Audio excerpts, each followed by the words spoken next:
The following is one of the most important conversations I've had on the podcast to date. We uncover one of the biggest lies sold to us over the last few decades as a society en masse. That being said, if following, listening, or watching to this chat leads you to feel an urge to throw away your medication, don't just chuck it in the bin straight away. Seek help from a professional. With that said, on to the episode. Depressed people don't have enough of the happy chemical inside their brains. Antidepressants give them more of that happy chemical. So why shouldn't they take antidepressants? So that's the story that loads and loads of people have been told. The trouble is, it's not true. The research that has attempted to see whether there are links between serotonin and depression has not shown that there are links.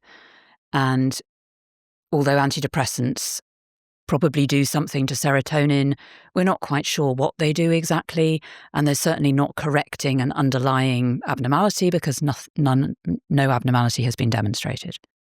So if that's the case, how have we gotten to a point where 23% of the adult UK population are on antidepressants?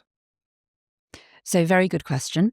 If I was a conventional psychiatrist, my answer to you would be that antidepressants work, and it doesn't matter how they work. Now, both of those claims are contentious, I would suggest.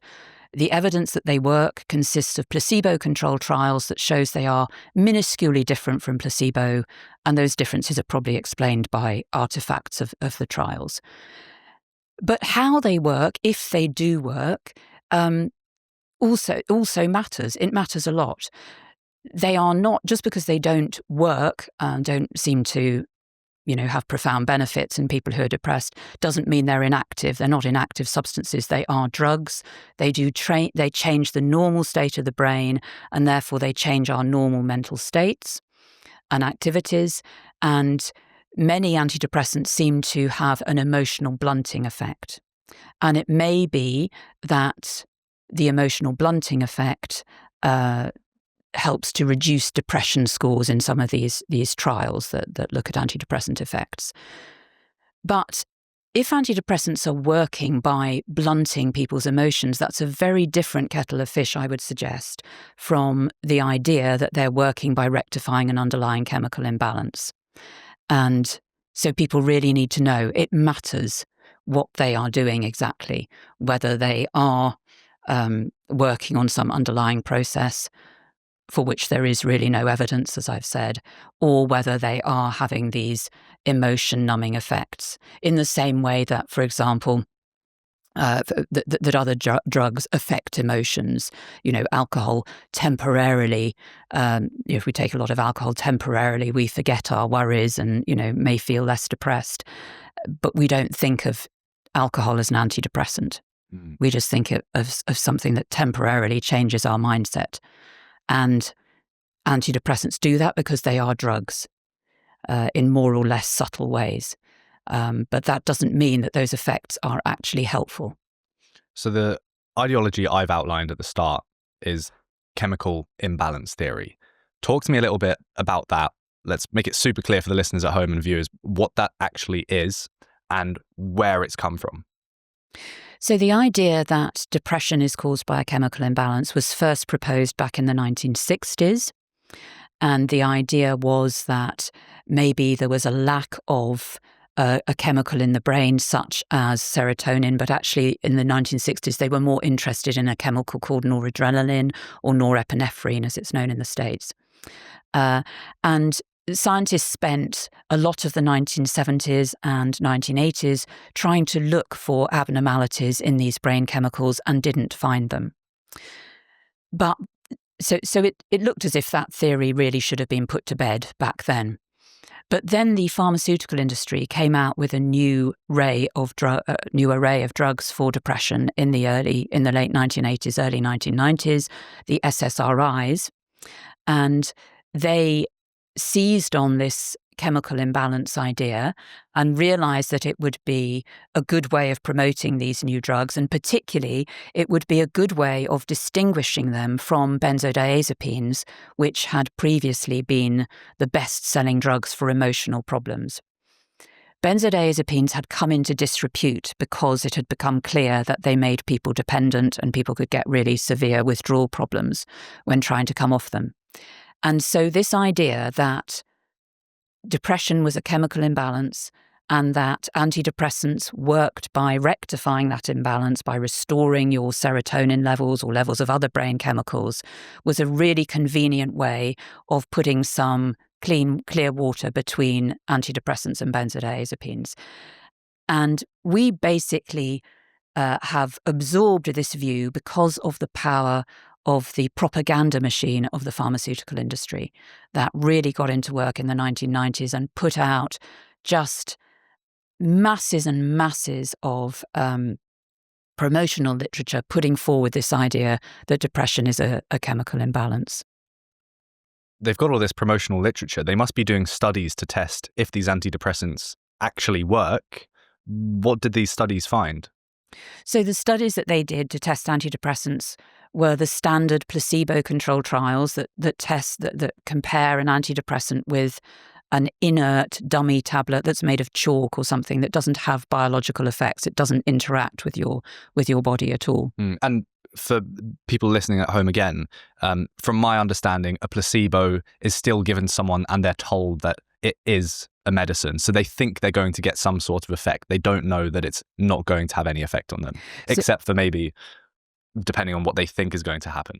So in a placebo-controlled trial, people are told that they have a chance of getting the real drug and a chance of getting the placebo. Right. Yeah. They think they have a chance, yes, and they don't know. But that's important because actually, and the idea of these trials is that people won't know which they're getting, and therefore you will have controlled for the placebo effect, the effect of being given something that you are told is going to work for you, which we know is very effective for people, which we know helps people in the short term at least, maybe not in the long term.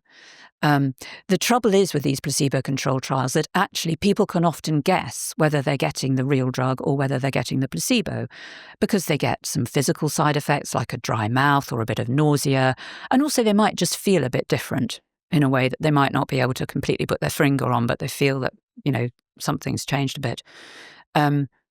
So actually, these trials are not really reliably excluding the placebo effect, and that's one of the problems with them, and one of the reasons I would suggest that we do see a slight difference between antidepressants and placebo. Although actually, if you put all the trials together and you include at least some of the unpublished studies that we have data for, you find that the differences are very small.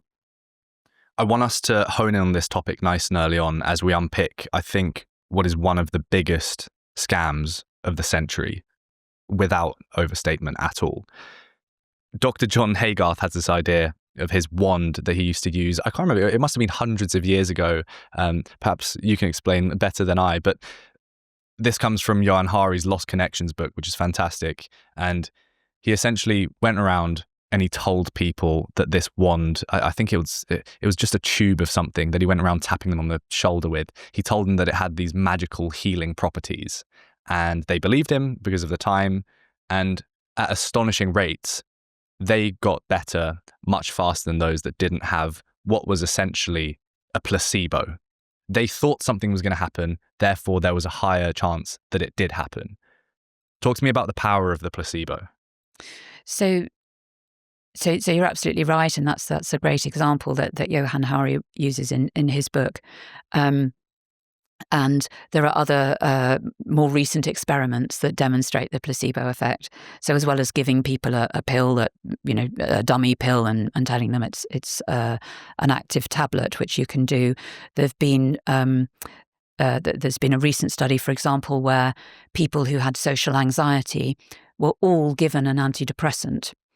And they were all told that half of them were told that they'd got an effective drug for their problem, an effective antidepressant, but half of them were told that they'd just got an active placebo. And the people who were told they had just got an active placebo did much worse than the people who were told that they got the active drug, a lot worse. And this was a much, much bigger difference than you see between people who take a drug and take a placebo in a standard antidepressant trial. And then you can also show in antidepressant trials that if you ask people to guess whether they're taking the real drug or the placebo, the people who guess they're taking the real drug do much better than the people who guess they're taking the placebo, regardless of what they're actually getting. And in some studies where there's been actually no difference between the real drug and the real placebo, people who've guessed they're getting the drug look as if they're doing much better, report much better outcome ratings than people who guess they're getting the placebo. So it's definitely people's expectations can be manipulated, and that will have an effect, particularly in depression. If we think that depression is characterized by hopelessness, by pessimism. Of course, if you then tell people, don't worry, we've got this thing, it's going to make you better, in the short term, people will feel better. Their spirits will be uplifted. They will feel less depressed.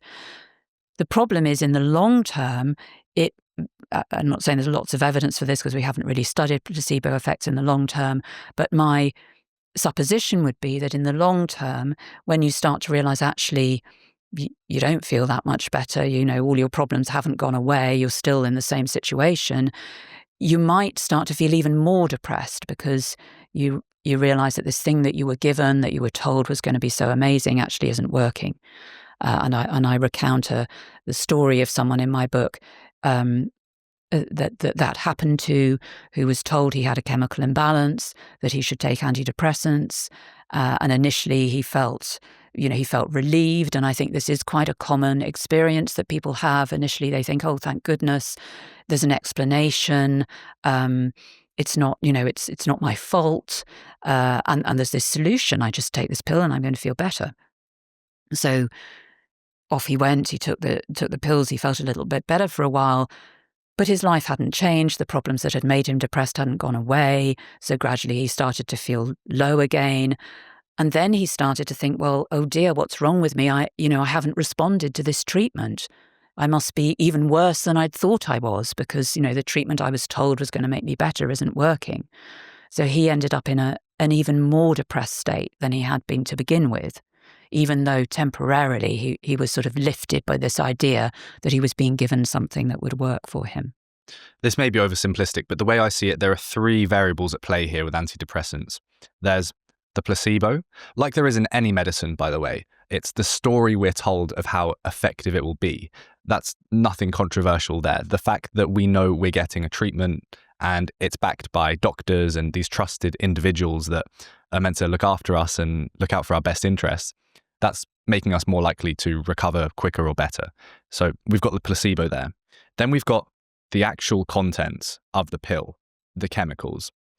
And finally, we've got natural recovery. Yep. So how fast you would have recovered from said disease, perhaps not the right phrasing, but we can get onto that. You also have an element of how fast you would have just recovered without any intervention. And Absolutely. This is often left out in studies. They say that this is how depressed they were before. This is how depressed they were after taking this medicine, this pill. But they don't factor in people, a third sample group that would have just recovered naturally over time. So let's keep it on placebo for now. How much does the placebo play into antidepressants specifically, the stories that we're told about it?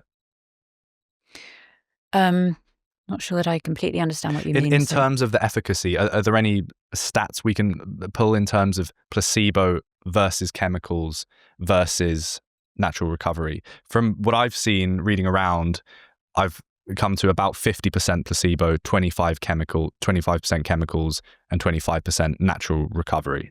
So I think it's less than that. So Irving Kirsch's work looked at this question specifically: how much additional effect do you get from taking an actual antidepressant compared to taking a placebo? I can't remember the exact figures, but it's 10 or 15%. It's not a very big additional effect. So you're quite right to highlight these three things, and I just wanted to say something about the natural history because I think that's really important as well. That depression has always been recognised as something that is self-limiting, that people eventually come out of. Now that's for a number of reasons. we know that people get depressed because bad things happen, have happened to them or are happening to them at the time. And eventually people will start to recognize what these are, they will do something about them, and therefore they will get into a better set of circumstances, their mood will lift, they will feel better. But it's probably also the case that we all have ups and downs in our moods, and sometimes we just, sometimes occasionally we can sink into a low mood for no very good reason, or we can't really put our finger on the reason. And similarly, we start to feel better for no terribly good reason. So both of those things I think are really important, and they're also really important. They're really important. They're a really important part of the story that you hear when people say, my antidepressants saved my life. There's no question, of course, antidepressants help me.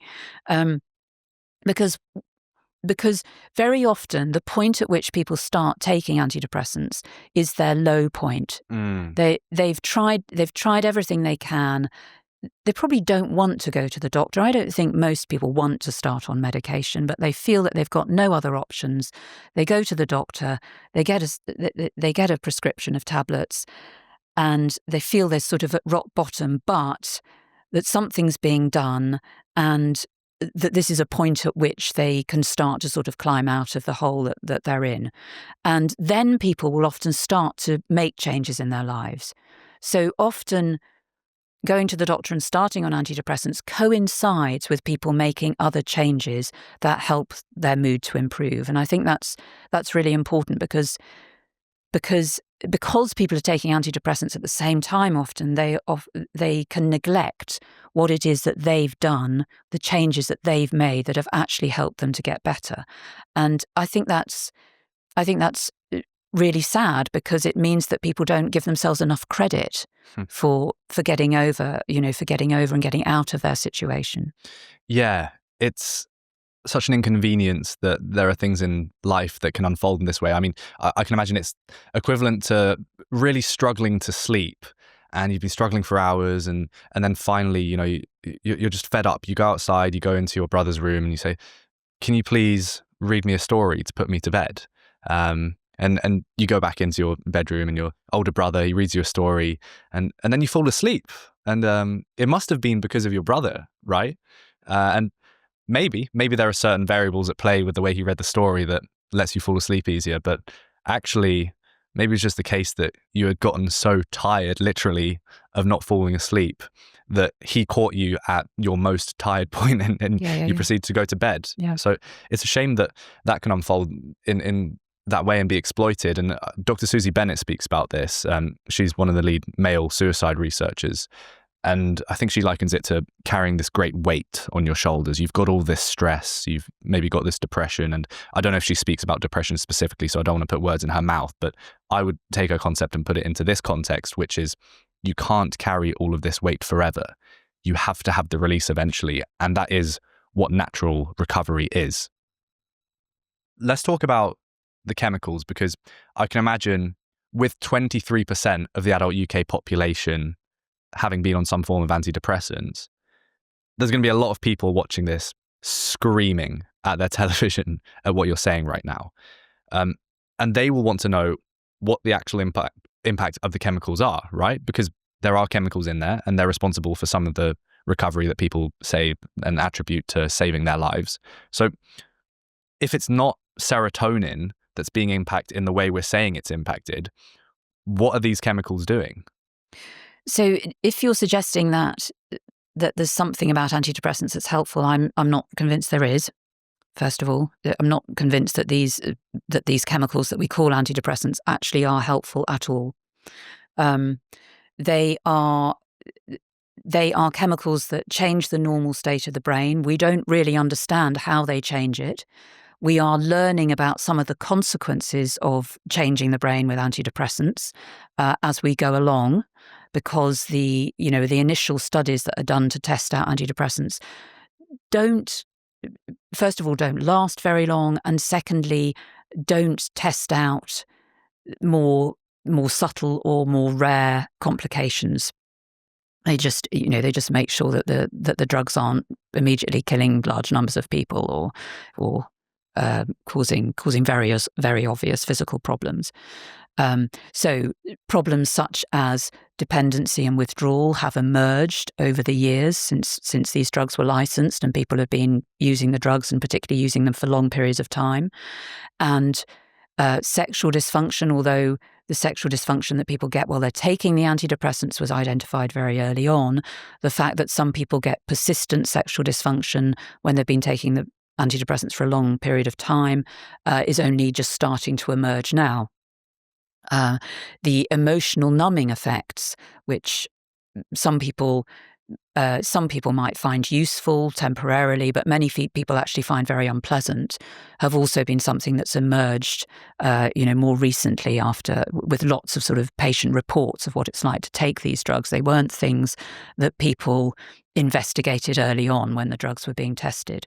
So when you say what do these chemicals actually do, the answer is, we never had a very clear idea. And what they do to us is emerging gradually as people have been taking these drugs for longer and report the effects that they're experiencing. How can we not have a very good idea of what these drugs are doing if 23%, a quarter of the adult population, are on them? Yeah. Well, it's extraordinary, isn't it? We have this attitude that putting drugs into people's brains must be a good thing, and I think part of that attitude has come about because of this idea that there's a chemical imbalance. So, if you have this idea that people with depression have something wrong with their brains, then the idea that, that you have a drug or some sort of intervention that's going to put that right, that sounds like when you put it like that, if you think that that's what the drug is doing, it sounds like a benign thing to do, to give someone this drug. If you instead acknowledge that actually we've no idea what's going on in the brain of someone who's depressed, or whether there is anything specific to depression that's going on, we certainly haven't identified anything like that yet. And what we have are chemicals that disrupt the normal state of our brain chemistry and our normal brain functioning, then it sounds like a worrying thing to do. And something that you would want to test out very, very carefully if you were, going to propose it as a treatment. And as I say, I think the reason it hasn't been done is because this whole idea that depression is a chemical imbalance, there's something wrong in the brain and the drug is putting it right, has been the dominant story. And everyone has lapped that up. The story may have been concocted by a segment of the medical profession and promoted by the pharmaceutical industry, but people have lapped it up for lots of different reasons. The medical profession more widely has embraced it because it, thoroughly medicalizes depression and therefore gives doctors a very central role in treating it. The pharmaceutical industry obviously have embraced it because it makes them money, particularly when they have to try and prove that their drugs are, not damaging. And I think people themselves have embraced the idea too, because of the reasons that we've gone into already. Because of this idea that that initially it's a relief to be told that it's not. It's not you. This is something wrong with your brain that a doctor can put right. And people were flooded with propaganda from the pharmaceutical industry. So I think for all those reasons, this has become the dominant way of thinking about depression and antidepressants. And therefore, people have failed to interrogate what antidepressants really are. They've failed to realize that what we are doing is putting foreign chemicals into the brain whose effects we don't really understand. And when you put it like that, it sounds worrying, and it should sound worrying. Talk to me more about the propaganda. How did this narrative emerge? What were some of the stories, some of the news articles, some of the TV adverts that we've seen over the last few decades to get us to this point where I think 9 out of 10 people think that depression can be put down to the chemical imbalance theory? Yeah. Probably a little bit less than that, but maybe about 8 out of 10 in some surveys. But yes, it's pretty high. So the first thing to say is the pharmaceutical industry discovered that back in the 1980s, people thought that depression was not in the brain. They thought that depression was caused by divorce, unemployment, child abuse, and loneliness, and basically adverse social circumstances. And they thought that taking a pill to deal with your depression or other emotional problems was not a good idea, partly because of people's experience with benzodiazepines. And the pharmaceutical industry set out very deliberately to change that mindset, to override those views and to persuade people that depression was caused by brain chemical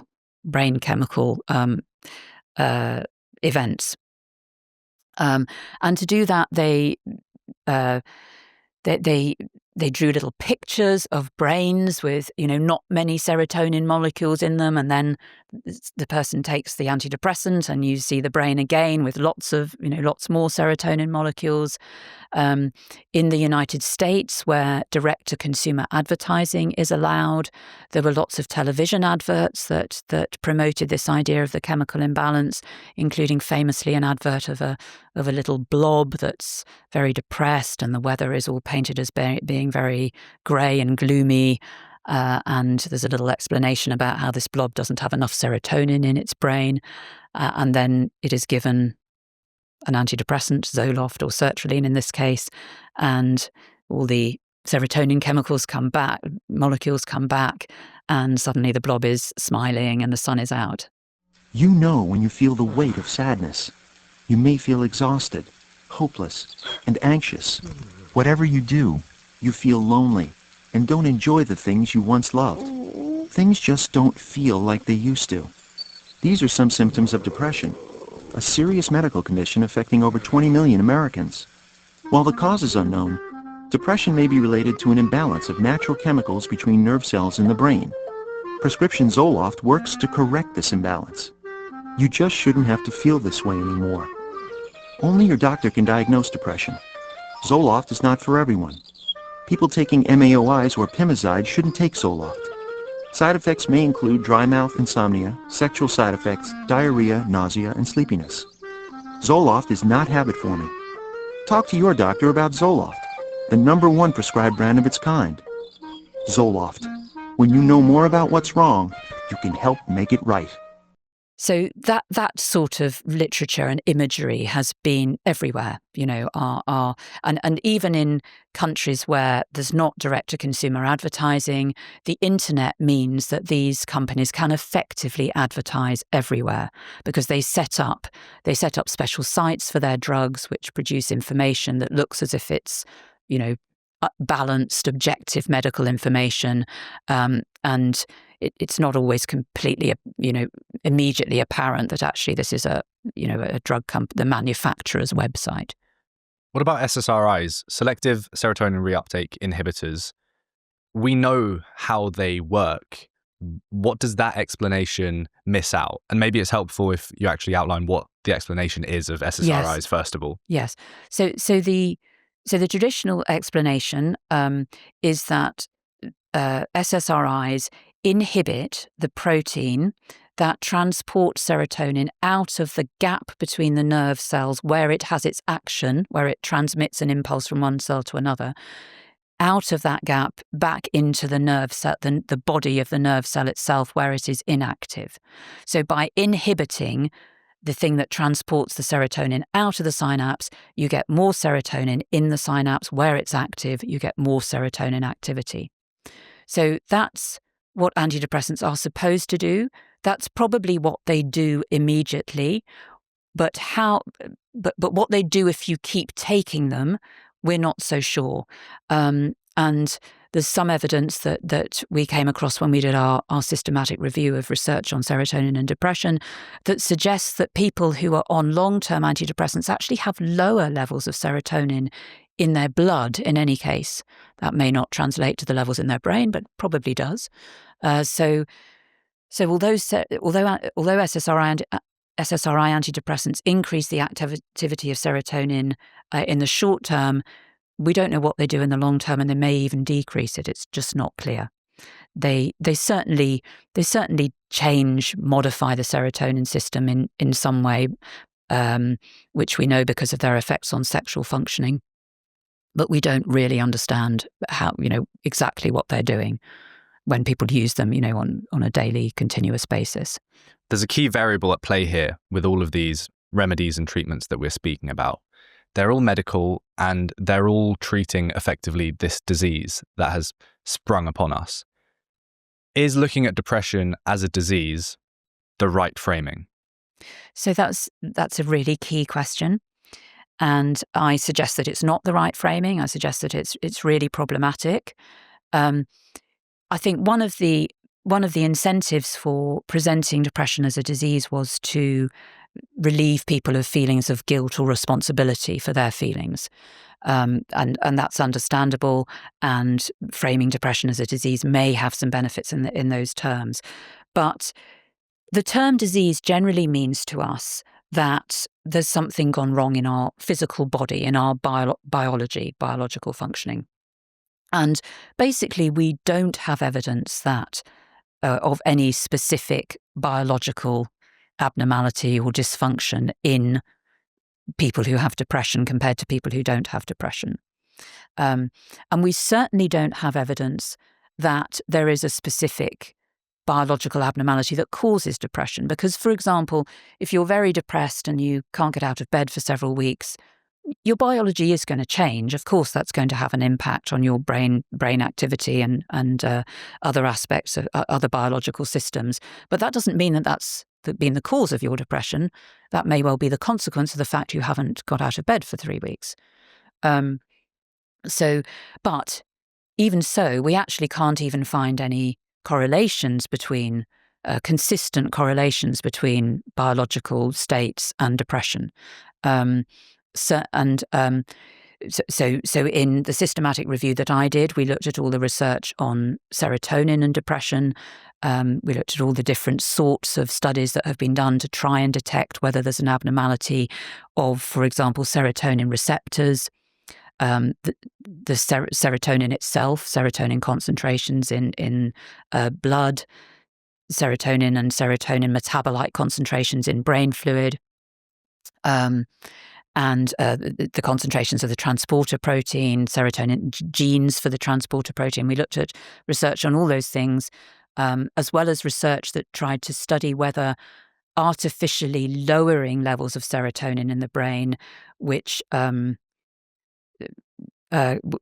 be done to some extent using drinks that lack the amino acid from which serotonin is made. So we looked at, and there are experiments that have given people this amino acid drink. It supposedly lowers brain serotonin, and these experiments have set out to see whether that makes people depressed. They haven't found that it makes people depressed.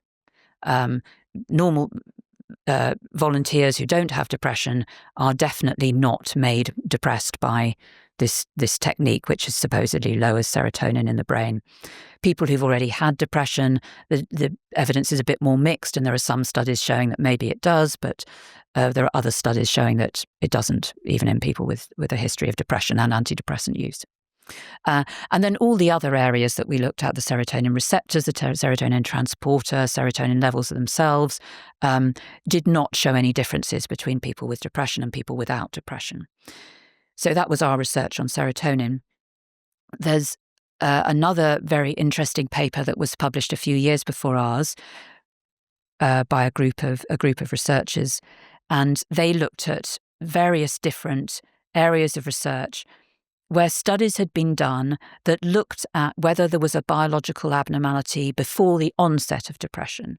So they were screening out all those studies that might just be picking up the biological consequences of being depressed.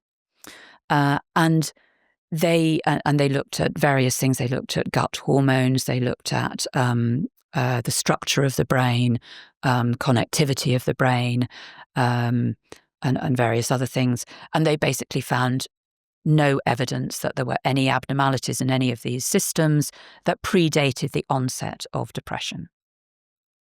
So So your question was about whether it's sensible to think of depression as a disease. So the biological evidence suggests that we don't have a justification for thinking of it as a disease if we define disease, as most people do, as an abnormality of some biological system, some bodily system. The evidence just isn't there. But I think there are also philosophical reasons to reject that idea of depression as a disease. I think if we think of depression as part of the range of human moods and emotions, then we can identify that what depression is a reaction to the circumstances of life, the things that are going on around us. That's what it is to have an emotion. It is to have a reaction to something that's happening to you, or has happened to you, or might happen to you. And I think if we understand depression like that, we can see that that to understand it, you don't need to look inside the brain or the body. You need to look at the person as a whole, and you need to understand what's going on for them now, and also understand their life history, what's happened to them in the past. But you can only understand it at the level of the person, of the human being, with their whole, rich history and relationships and current circumstances. And you can't understand it by taking off the lid and peering into their brain. Talk to me about your analogy for depression using the Mona Lisa. Yes.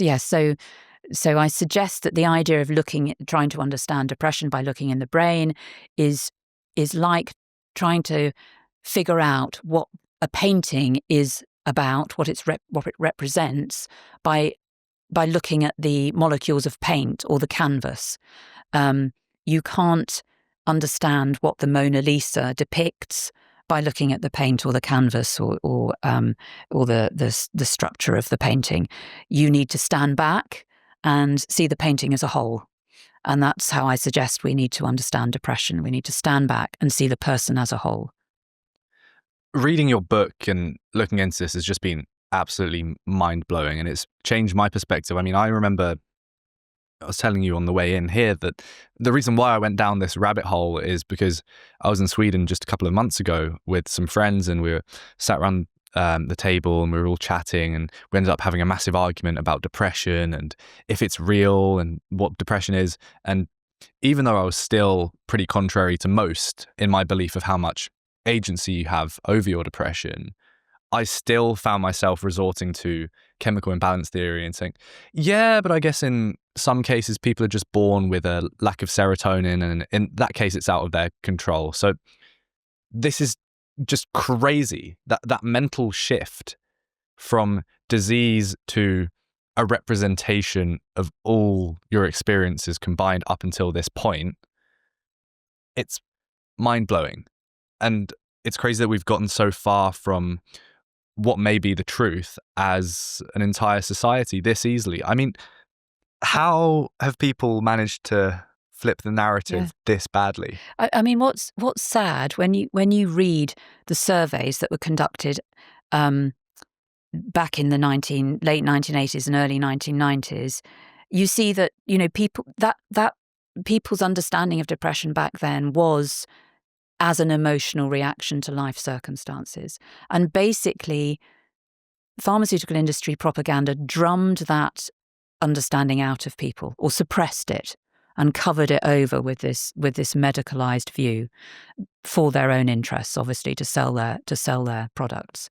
But how are they able to get away with this when they're still at the mercy of the law? Because at the moment, if we're going to take a wager on who's right, looking at the evidence available to us, I mean, funnily enough, backing you, we have actual research, but looking at sheer number here, you're a dissident. Why should we trust you and what you say instead of the entire industries and laws governing them? So, a good question, and that's why I always try and outline the evidence in a lot of detail.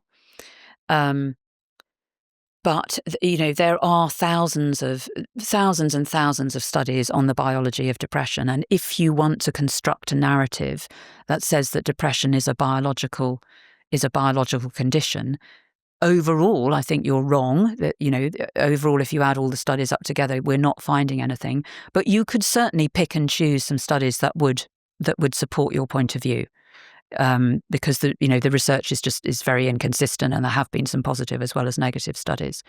So it is possible to construct that story. And the bottom line is that the people who wanted to construct that story were very powerful and influential. It was the pharmaceutical industry with all their money behind them, the medical profession, who are seen as authority figures and respected and not questioned very much.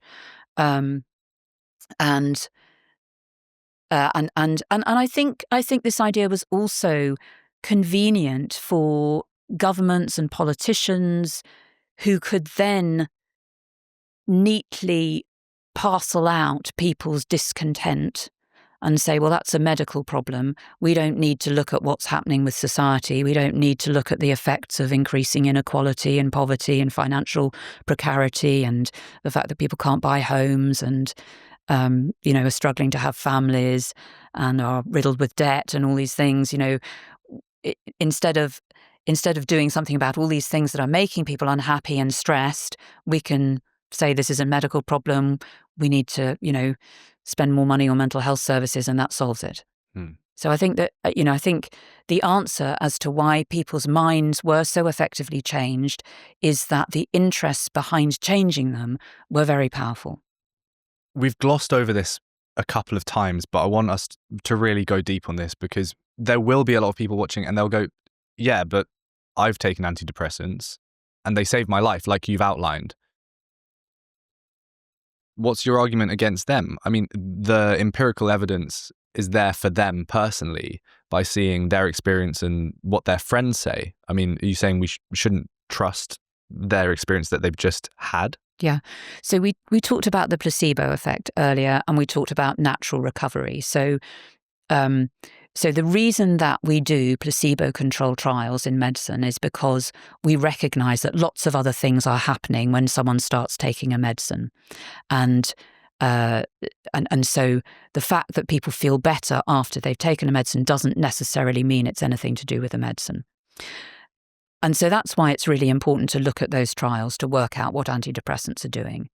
And it is not controversial. I'm not going against the consensus to say that the difference between antidepressants and placebo is very small, as it is actually measured. Now, there are various ways in which that small difference has been inflated by presenting the figures in different ways. But the actual difference that is measured using these depression rating scales that we use, the validity of which is questionable, but that's another issue. That's what we use.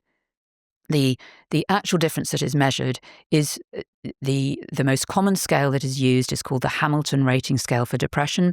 It has a total of 52 points in its most commonly used version, and the difference between people taking an antidepressant and people taking placebo in terms of their levels of improvement is 2 points on that scale. It's a 52-point scale. A 2-point difference doesn't even register as a clinically significant or even noticeable difference if you compare it to other ways of assessing the effects of changes in mood. And as I say, this is not in dispute. If you look at all the meta-analyses that have been done of antidepressants compared with placebo, it may not be in the headlines because they may present the data differently, but if you dig down, you will find that the actual difference on the rating scale scores is this very small. Is this very small amount, and as I say, this small difference may be accounted for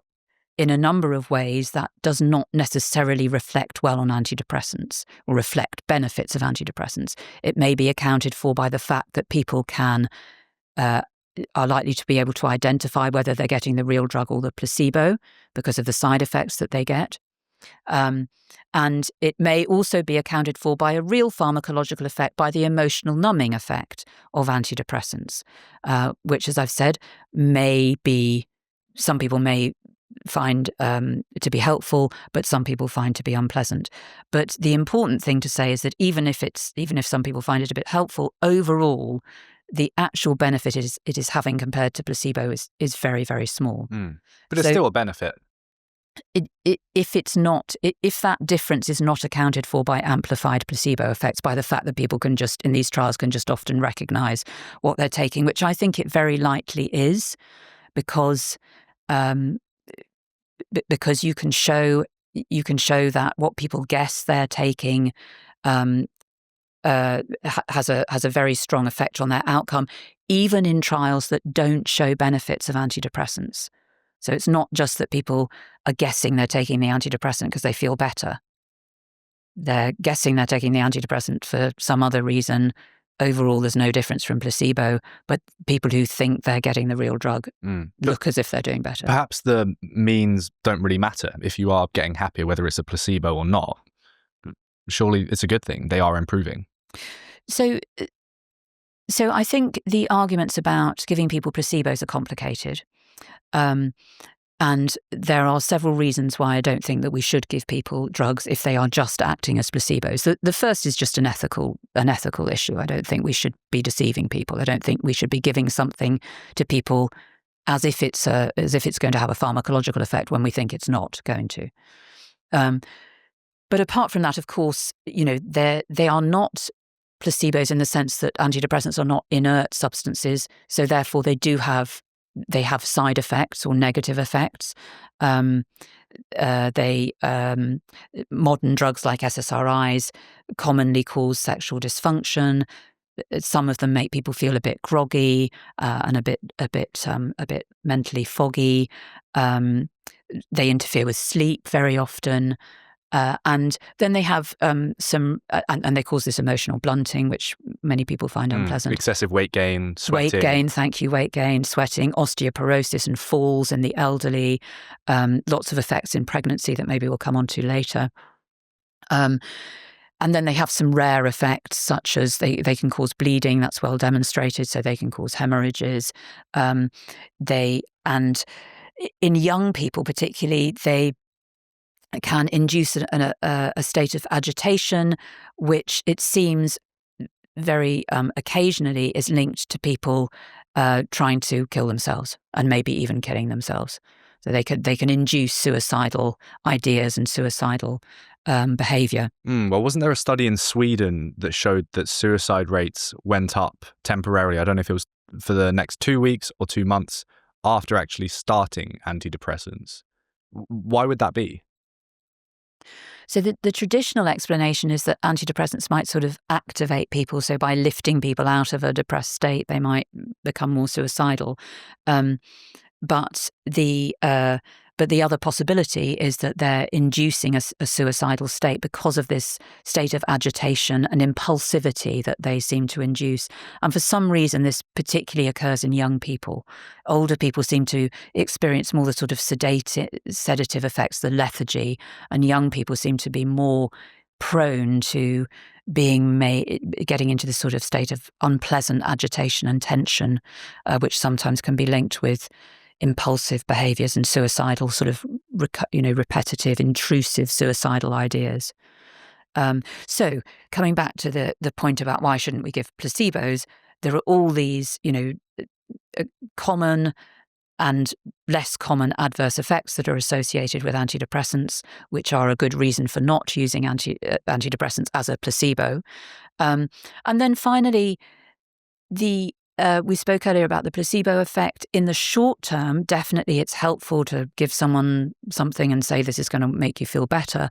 But in the long term, I suspect that actually this has a negative effect on people, partly because it doesn't make people feel better long term, because it doesn't resolve the issues that were happening in the first place, and partly because it disempowers people. It gives people the idea that the problem is in their head.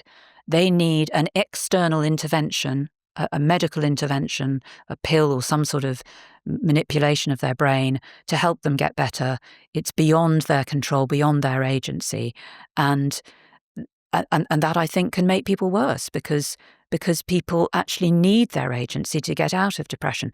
And I just wanted to mention, connected with something else you said on this subject, I did a study of the blogs of people who had depression online, which was really interesting, because many of them subscribed to this idea that they had a chemical imbalance, and felt that, and often they said that this, that adopting this understanding had been a relief, had been helpful to them, had made them feel that they weren't responsible, they didn't have to feel guilty about they were born that way, letting or people down. Something abnormal Yes. happened that meant they had lower levels of Yes. serotonin or whatever other chemical in their brain that had Yes. to be rectified. Yes, exactly. So they often subscribed to this idea when they were talking about what they thought might have caused their depression. But when they were talking about how they got better, some of them were taking antidepressants, but some of them weren't. But all of them, including the people who were taking antidepressants, emphasized the important role of their own agency in helping them to recover, and how what had been really helpful and crucial for them had been to look at their life, identify what was wrong with it, and make changes. And people gave examples such as recognizing that they had been working very hard in a job that actually they didn't care about, wasn't really making them feel fulfilled, left their job or changed it in some way, did something that was more fulfilling, and then felt much better about themselves and their lives. So I just thought it was very interesting that actually even people who were signed up to the idea that there was something biologically different about them were relying on their own agency when they were talking about how they got better. Yeah. I've hated every moment of preparing to speak to you whilst finding it immensely enjoyable and fascinating and gaining so much respect for you and your work. But the reason I say I've hated it is thinking about all my friends that have been affected by this and seeing them having taken antidepressants and buy into this. And something that I was thinking about was how you've basically developed this ritual where whenever you take antidepressants, you're reinforcing this idea, even if you're not consciously going, I have a medical imbalance. That's what your subconscious is going to infer from you having to take pills. Layered on top of that, you've got someone like Dr. Alex George posting online saying #post your pill and glorifying that. Brilliant. And you've got people getting annoyed when you present other evidence because this makes them feel the most comfortable. So I guess what I'm positing here is that in many ways, mental health awareness is taking us further away from good mental health. I think that's a really neat way of summing it up. Yes, I completely agree with you. It is undermining our self-efficacy, our belief in ourselves, and our own agency and our own ability to change things and change ourselves by saying, the problems in your brain. It's you need to rely on the pill. You need to go to the doctor. So yeah, absolutely. I think that's what's happening, and I think it's really sad. I think people often have to talk themselves into this idea that they have a chemical imbalance or a medical problem. And then, of course, having talked themselves into that, they are resistant to being talked out of it, to having that idea challenged, which is completely understandable. And an American woman called Laura Delano has just published a memoir where she's talked about her journey of being persuaded that she had a chemical imbalance, ending up on many, many different sorts of substances, resisting people who tried to challenge that idea and said, well, maybe let's think about what's happening in your life. Let's think about things differently, resisting that for a long time. And then gradually having a realization that these substances were not helping, this way of framing her problems was not helping. And then discovering people like me and other writers who've been saying, actually, there's no evidence that there's a chemical imbalance, and little evidence that drugs are helpful in most of these situations. So it's really helpful to hear her sort of journey and her initial resistance to this challenge, but eventually embracing it. Well, I find myself having this urge to keep on asking you, okay, so what is depression then? What is it? And when you look at what you said, it's kind of an inappropriate question to ask. It's perhaps better to ask what depression or the felt experiences surrounding this state that we put a label on conveniently called depression are a result of. But still, I keep on wanting to ask this question: what is depression? Yes, and yes. I think we can take this maybe in a different direction, which is the philosophical one, and what depression looks like in a world with a certain amount of agency versus less. I think there are loads of cans of worms that we can open up here regarding free will, and perhaps how actually our perception of free will as a society now in 2025 impacts how we deal with these things.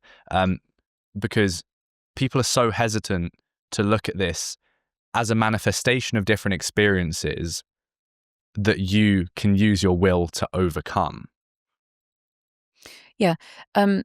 So first of all, our language around depression is really unhelpful at the moment, as you've identified.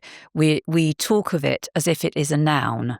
So as if it's the same as having liver cancer, for example, a thing that, you can have and I can have, and it's basically the same thing. When you get out the liver and look at it under a microscope, it's basically the same thing. Depression, it's makes no sense to think of depression in that way, and I think it's really misleading. People get depressed for various reasons, and when people get depressed, that term encompasses various patterns of behavior, slowing down, withdrawing from social activities, crying, losing motivation and pleasure and things like that. But it's depression is an umbrella term for things that people do and ways that people feel, not a thing in itself. Really, it ought to be a verb rather than a noun. It's so funny how we don't think of happiness like that. If you say someone's happy, you speak about happy pills, but generally speaking here, you don't ask someone, oh, how do I get a happy? That's kind of the closest to depression. Yes. It's, I've got depression, but if someone says, I've got a happy, you go, what on earth are you speaking about? Yeah. Yes, no, that's a really good point. Yeah. How do we start to flip people's perspective on what depression is then? I think we need a massive campaign to demedicalise it and to demedicalise other common mental health problems, because I think medicalising them is actually doing much more harm than good. Which is not to say that we shouldn't provide help and support for people. I absolutely think we should, but I don't think that help and support should be called medical help. That help and support may well involve some of the things we already do, such as psychological therapy. And increasingly, there is something called social prescribing available to people in the NHS, which means trying to link people up with various social activities, and that obviously can be helpful for people with depression, people who are depressed. But if we keep it within the medical package, we won't ever get away from this idea that part of the treatment at least should be a pill or some sort of other, external tweaking of the brain, like transcranial magnetic stimulation is a recent intervention that's being promoted. So yeah, I think we need to thoroughly demedicalise it. That's the first thing. And my suggestion would be to take mental health services out of medicine and relocate them in social services. And then the idea would be that, if you're unhappy or stressed, you went to see someone who could help you work out why and then deal with the problem. The first way to help someone who's got mental health problems is to identify what the problem is, what it is about their social circumstances that is causing them difficulties, and to try and help them address that. They should be going to social services to treat their depression before they go to the doctor. Yeah, absolutely. I think so. one thing that's really unhelpful with all of this is therapy culture as well. And I think this is the exact same cause, right? It's this attempt to quantify everything neatly and explain it with a disease framing around it. And I've always been really skeptical of the therapy. I felt like it encroaches on my manliness and that it's outsourcing my agency to someone else, because I'm going to have a professional, a medical professional, sit down with me and tell me what's wrong with me. But actually, recently, I've become much more open to the idea of therapy. And I spoke to a therapist, Andrew Hartz, in New York recently on the show. And he made the point that therapy, it's not a bad thing. It's just that the way it's done now is completely wrong. And I think that comes with the pathologization of everything. But if you actually use it as a tool to help you navigate the things that have happened to you in life, and you take agency to go through it, rather than thinking that you're just going to be prescribed a solution by a medical professional, that's a much more helpful framing. Yeah. I mean, I don't think that therapy is a panacea, and, that it shouldn't just be that we switch from antidepressants to therapy, for example. But I think therapy can be useful in certain circumstances, particularly to help people identify why they are feeling depressed and anxious if they're not clear about why they are. And some people, often people aren't. So I think that's one particular use that therapy can have. And then I think for people who've, had very difficult times, suffered abusive, had abusive experiences or very difficult childhoods, I think therapy can be useful to help them process that and move on. So I think it has a number of uses, but shouldn't be seen just as a panacea. And I suppose the most important thing is to be clear about, why, what you're hoping to get out of therapy and what you want to use it for, rather than seeing it as a treatment that's being applied to your condition in this sort of very passive medical type way. Well, this is the problem. The idea of therapy is currently wrapped up within this whole chemical imbalance framework. So I could tell someone to go and get proper therapy and buy into it, who has the chemical imbalance theory in their mind, and they'll suffer greatly because of that, because they're outsourcing their agency to something else. Whereas they can go to therapy knowing now that the chemical imbalance theory hasn't ever been proved, and perhaps it'll be more helpful.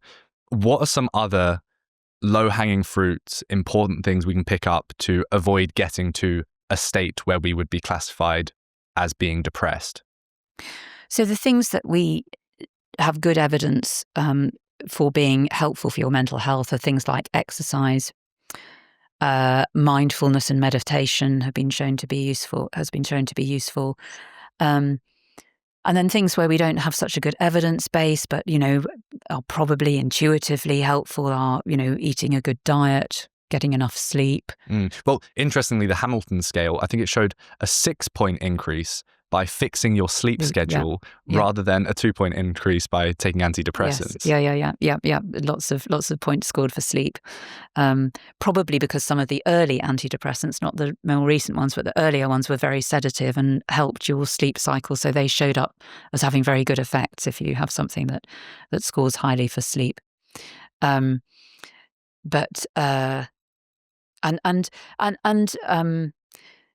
Connections with people. Johann Hari called his book "Lost Connections" for good reasons. Connections, positive relationships, friendships, as well as closer relationships, keep us well. Although obviously relationships can also be problematic and get us down. And I think purposeful activity. Feeling that what you do makes a difference and is beneficial in some way.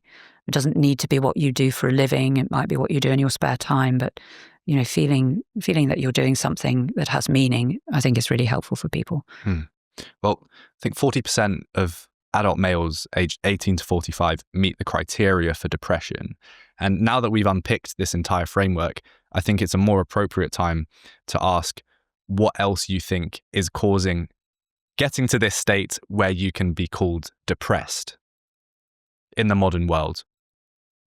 So that, that's a really good question too. I would say that life has particular stresses for young people at the moment. When I was growing up, and probably in the decades before I was born as well, there was an idea that, you know, you would just walk into a job. You know, there was a job available for everyone. It would be easy to get. You would probably do what your father did or someone in your family did. So there wasn't going to be lots of soul searching about what was the right career for you. And so, you know, so people didn't have to stress and worry about their future and make all these choices that we have to make now. And of course, it's much more difficult to get a job nowadays, or to get a meaningful job. So I think there are those issues. There's the housing issue.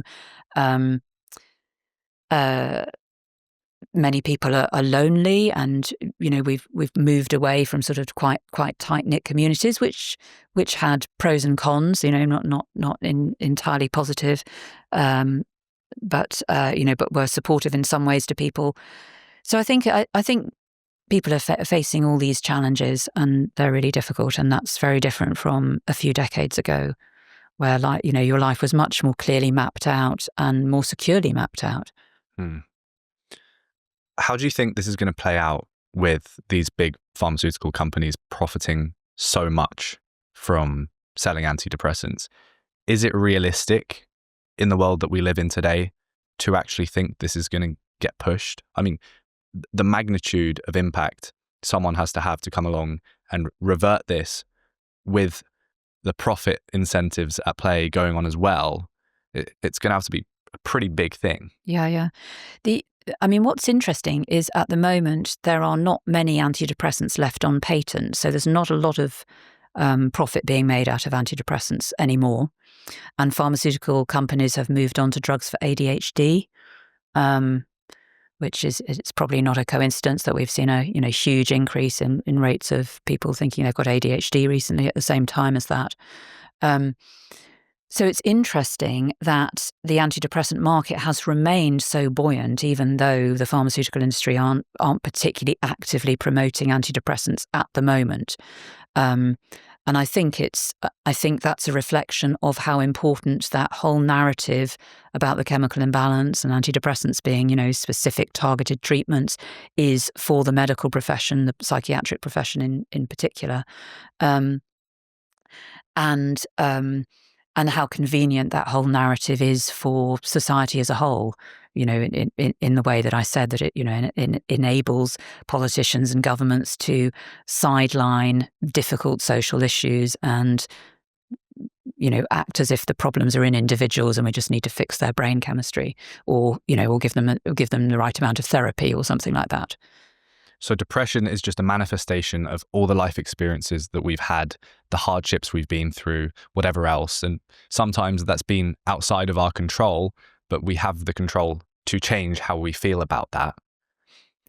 Can I just add one thing to that? We are all different. So of course, some people are going to be more inclined to, you know, get depressed or anxious or emotional than other people.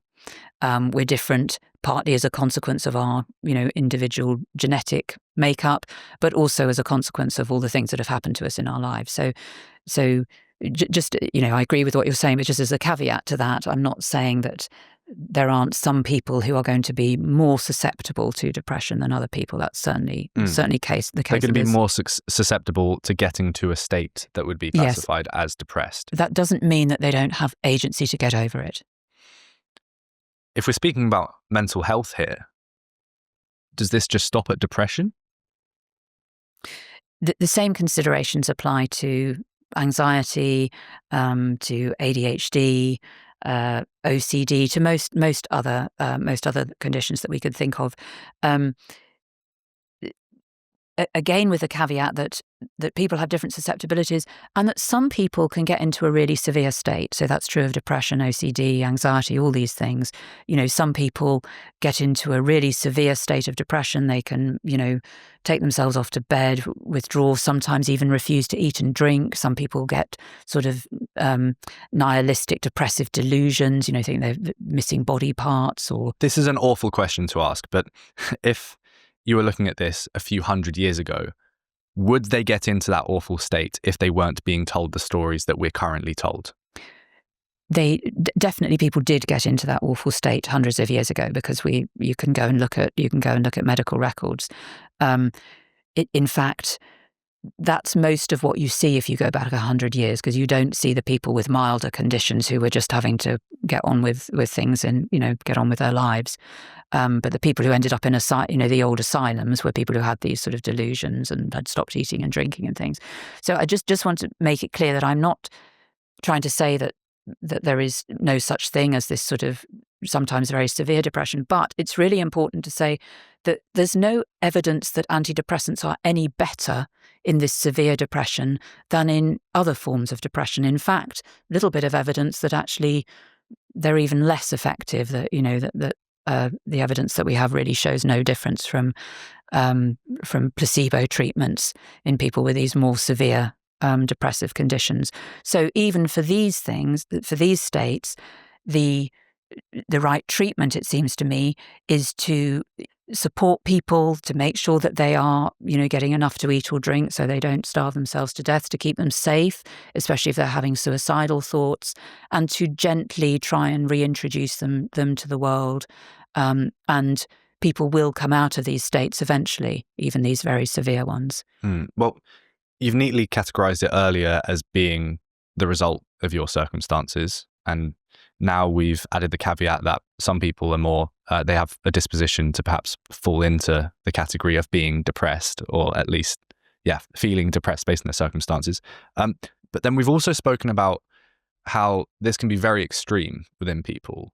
And it almost feels like if you take it to the extension that I want to take it to now, there is a point where perhaps it could be classified as something because it is out of their control. I mean, this is one of the big questions, is how you quantify it and at what point you are depressed versus sad versus unhappy.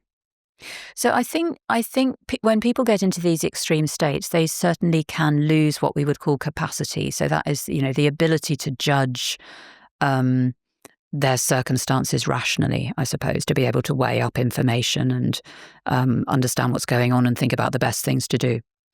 And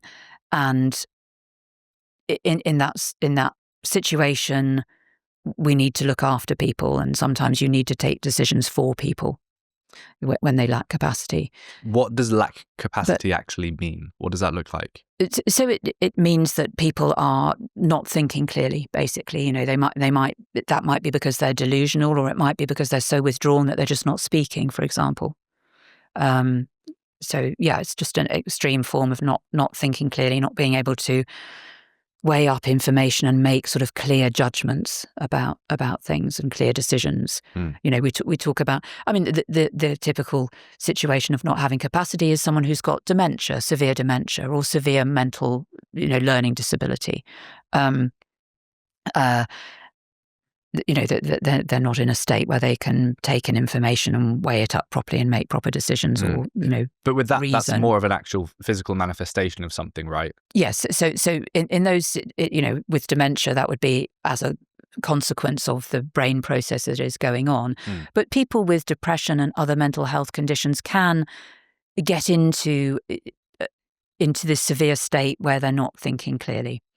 But that's very hard to define, and I feel like we have a problem if we can't define it. If it feels like there can only be one or the other.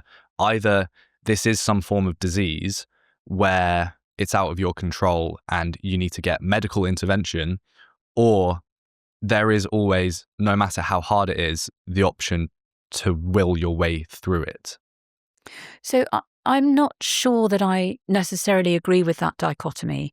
I think that sometimes human beings can get into some very strange and extreme states without there being a disease present, without there being a biological reason for that, and can become disconnected from reality, as they are, for example, when people become psychotic or have what we sometimes refer to as schizophrenia. That's a whole another podcast. But schizophrenia, many people would consider it to be a disease. But once again, actually, there isn't any consistent evidence of a biological abnormality in people who've been diagnosed with schizophrenia. So I think people can get into extreme states where they lack capacity, they're not reasoning very well. Do they have agency or not? That's a very complex question. I think they do retain some agency, but probably they don't have the sort of full agency that we associate with people who have full capacity and are still able to sort of make reasonably clear judgments about their situations. It just feels like they still, logically, if it's not a disease, they have the ability to will themselves out of it, and perhaps along the journey of falling down that path, they partly made decisions, they willed decisions that got them into it. And this isn't me trying to put the blame finger on them and saying, bad work, son, it's your fault. But just thinking of this through a sort of philosophical lens, it almost feels, and perhaps this is a false dichotomy, it almost feels like the question of depression's existence boils down to, we have free will, we don't have free will, this sort of determinism versus being able to actually manifest things using agency. So I think what you're expressing is a very interesting intuition that we have, that if people are in an extreme state where they seem to lack rationality and the capacity to make decisions, and therefore what we would normally sort of understand as agency, rational agency, being able to say, okay, I'm hungry, therefore I need to go to the shop and get myself some food. That if people lack that capacity, they must have a disease. There can't be another explanation. And I think that's wrong. I think there are times when people can get into these, these strange, extreme states without having a disease. I think some agency is involved sometimes, but I wouldn't like to say always. Why not always, people though? do, people I think do get into these sort of spirals, like you're indicating. They sort of start to withdraw. And then, once you've withdrawn withdrawn from your social media a bit, you get less feedback, so you sort of withdraw more, and it becomes more and more difficult to get out of the state you've got yourself into. I understand that negative feedback loop, and I can imagine if I grew up and I had my parents telling me I'm worthless every day and that I was a mistake and that I shouldn't be on this planet, it's going to affect me, and those are external factors, right? And that's going to put down my self-confidence. I'm not going to be getting things that normal humans need to function: love, connection. But even so, where does the agency disappear off to? It feels like it has to be somewhere, right? So there's a philosophical idea that people with what we might call madness, extreme states, mania or psychosis or something like that, have a form of agency, but not a form of agency that we would necessarily recognize as being the sort of usual rational agency. So they are doing, they are willing what they do at some level, but not necessarily thinking through the consequences very well. I suppose we can think of it if we think of someone with a severe addiction, that they know at some level that actually if they have this, further bottle of whiskey, this is really not going to be helpful for them, but they, just feel compelled to take it, whatever the consequences. But why do they feel compelled? Because there is some reward in doing so. It's not a disease driving them. It's that they at some level enjoy the effects of that next bottle, even though they recognise that there are negative effects too. But to me, still, that reward, it seems like you will the reward. Yes, no, exactly. That's what I'm saying. So there is some agency there, but there's also, but they're also not able to act on the other side of their agency, which is saying this is not a good idea. But do they choose to not act on that agency? And I hate to press you on this, but I think it's important because I still only see these two options where you either have determinism, where you can choose what you will, but you can't will what you will, or you always keep this sense of agency and this ability to will your way through everything, regardless of how hard. Well, I would just say that I think agency in people who are in some extreme mental states is not the full rational agency that we recognise, even though I don't think it's being compromised by a disease state. Where can Gen Z go from here? How do we take this forwards?